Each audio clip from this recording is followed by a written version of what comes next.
Good morning. And so the molecular background of melanoma, I think after those clinical presentations and the trial data, it is evident that we have to know, and probably we have to know more about the molecular background of melanoma to be able to explain immunosensitivity, target therapy sensitivity, or resistance mechanisms.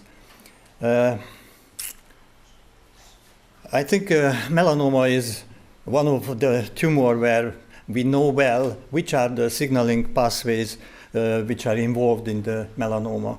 The KIT receptor is the melanocyte key receptor, so-called pigment signaling. And that signaling system contains not only KIT receptor, but NRAS, BRAF, which all activate melanocyte-specific transcription factor, MITF. But unfortunately, this is not the only signaling pathway in melanoma, but there are others. The melanocortin receptor, which is a G protein-coupled receptor, which also signals on MITF transcription factor. And also there is a NMDA receptor system. And okay, these are rarely involved signaling pathways, but melanoma is not a homogeneous disease.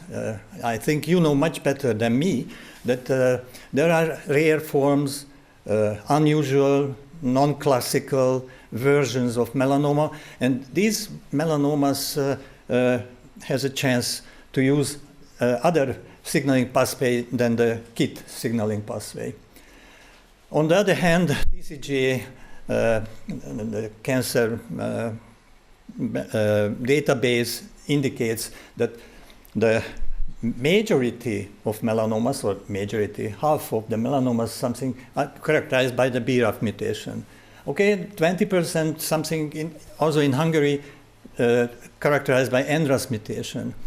Unfortunately, NRAS mutant melanoma is an orphan disease. We don't have target therapy yet. There are trials on it, but we don't have good NRAS inhibitors. Maybe this will change. And then there is the KIT mutation.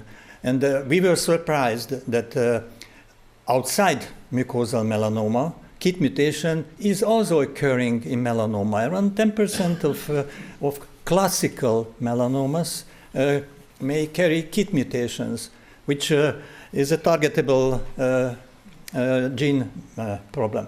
And then you see that there are a lot of other genes which are less frequently mutated in melanoma. Some of them, like HRAS, KRAS, are rare, but they also present here. And we now know that there is a big drug development competition going on to find HRAS inhibitors, which are available clinically in some HRAS mutant pediatric tumors. KRAS inhibitors are appearing on the market. Unfortunately, the other mutations are non-targetable. Also, copy number alterations are present in melanoma. We are not talking about this enough, but BRAF can be amplified, NRAS also, or KIT, or MITF, even EGFR or MET can be amplified in some subgroups of melanomas, which are all now targets in other solid tumors for target therapies. We just don't do a comprehensive picture of our melanomas. And then we can classify molecularly the so-called common melanomas. We have the BRAF mutant, the RAS mutant, NF1 mutant melanomas, and KIT mutant melanomas, and then we will end up in a so-called triple white-type melanoma group, which is a rare, classical, but molecularly a rare, neglected group of melanomas, which mostly used to be characterized by oncosuppressor gene alterations or mutations. Also, when the TCGA is talking about melanoma, they don't consider the various subgroups, which were known pathologically. not only the superficial spreading or nodular melanomas are present, but there are rare morphological versions, nevus-like melanoma, or the deep penetrating, or the blue nevus type stuff, and all has different molecular background. And of course, uveal melanoma is a completely different story with the melanocortin or NMDA receptor signaling G protein mutations. Now, the good news for pathologists is that the melanocytes has melanosome, which is a unique structure, and almost all of our immune markers to identify melanocytic tumors mostly derived from the melanosomes. HMB45, this is a GP100, will be important because it's coming back to the story as a new novel immunotherapy target. And there is a tyrosinase, the MART1, or even MITF, the transcription factor, which is responsible for this unique organelle production. So these are the markers, and outside the melanosomes, the MITF and SOX10 are the good everyday used markers in melanoma. Now, these are very helpful to identify the micrometastatic disease in sentinel lymph nodes, and we heard that how important it is driving adjuvant therapies. Now, the big issue is how to discriminate melanomas from pre-melanotic lesions, the benign versions or the dysplastic ones. And there are molecular tests. One can use fish probes. There are 4 fish probes available as in combination, where you can, if you identify amplification of Rab or cyclin D1 and the LOH of P16 or MIB, it can identify the melanoma. Also, there are 2 other gene expression sets. One is based on the tumor cell identification expressing PRAME. We were hearing about the PRAME as a new target for immunotherapy. One of the lecture contained that, and we can use this PRAME also for the differential diagnosis of malignant melanocytic lesions. But there is also a gene expression signature of 14 genes for the microenvironment characterization. And I haven't heard that in clinical trials, immunotherapy trials, such a gene expression signature was not used. And also, we heard that clinicians are unable to predict the future behavior, biological behavior of a melanoma, and this prognosticator is existing one, not in Hungary, but commercially available. This is the DecisionDx. We know it, that such a prognosticator exists. In breast cancer, you can use the Oncotype DX, which is a 22 gene expression signature test. It is commonly used there to predict the biological behavior and shape the therapy accordingly. Here we have the DecisionDx prognosticator for melanoma. In Hungary, unfortunately, it is not available, but we heard that you can't predict the therapeutic responsiveness of melanoma or the future biological behavior. And of course, if you check this many genes, it's not clear how it was selected. You can criticize, but at least it is existing. Now, our problem on melanoma is that this is not a molecularly stable thing, and The malignant tumors are not stable molecularly. They change during the progression of the disease. They start to change even in lymph node metastasis. Now, several studies are analyzing what is the difference between a lymph node metastasis and a primary tumor, and the conclusion is that this is a very, very strong immune selection. So those tumors are immune resistant who are in the lymph node mets. Now, we can call it natural progression. I think nowadays, hopefully, no such exists because the patients are treated early enough. But we know it that naturally, from the previous decades, new mutations appears which are not present in the primary tumor, were not present, and these are not BRAF NRAS mutations. These are BRCA, let's say, BRCA mutations, or EGFR receptor, rare version, NMDA receptor mutations. New amplifications appears, again here, MITF can be amplified during the progression of the disease, or MET or VEGF amplification.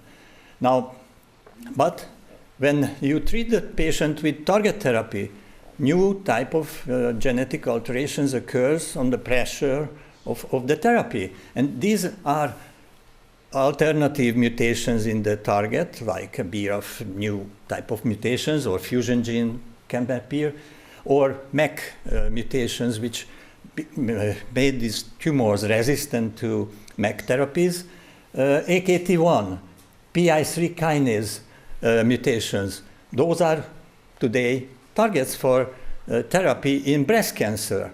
I haven't heard that in melanoma you would use it. Target therapy inducing one type of adaptation. The other, your immunotherapy. Don't think that the tumor will be the same after progressing on immunotherapy. It will be different. There are data already there, but probably more and more studies necessary, because on immunotherapy, you can have mutation in the B2M microglobulin, which is the part of the HLA presentation system. If that mutation present, your tumor will be resistant to adjuvant immunotherapies. But there are other alterations like the YAC. Now, YAC is interesting because YAC is used in lymphomas and leukemias now as a therapeutic targets. I haven't heard that in melanoma, everybody thinking such things. And of course, on immunotherapy, one response will be the loss of HLA. We heard that you can play with that, and that's why I was asking whether can you use HLA expression of melanoma as a predictive marker of immunotherapy or not. And probably you have to monitor the metastatic tumor also. We were questioning, what about the BRAF mutant tumor? And since it's a very early genetic alteration during the malignant transformation, nevi are BRAF mutants, 80% of nevi. And it seems that the BRAF mutation stays there. But the ratio of BRAF mutant clones in a tumor can be different. And your problem is that the target therapy is not designed according to the size of the mutant population in your tumor. Nowadays we are doing the NGS sequencing. You have on the record what is the variant allele frequency. Is it a minority or is it a dominant population? Because the effectiveness of your target therapy depends on whether this is the dominant clone or it's only a minor one. It will be there along the progression, no question. We have all this data. It will be present in the mets, but you can't predict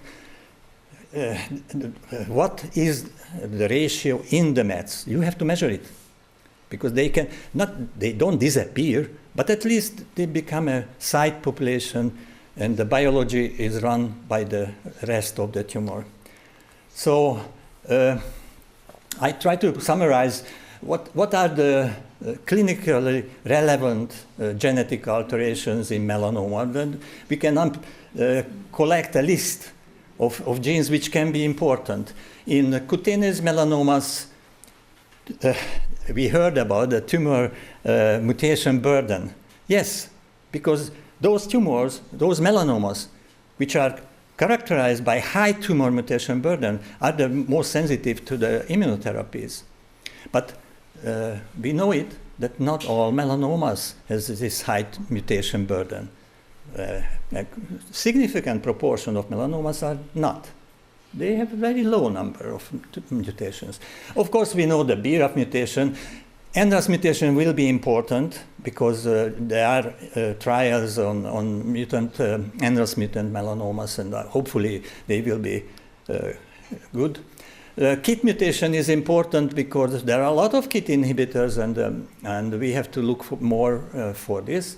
IDH1 mutation. We found that in triple Y-type melanomas, IDH1 mutation can appear, and this mutation is a targetable mutation in cholangiocellular carcinoma. But melanoma also can have that.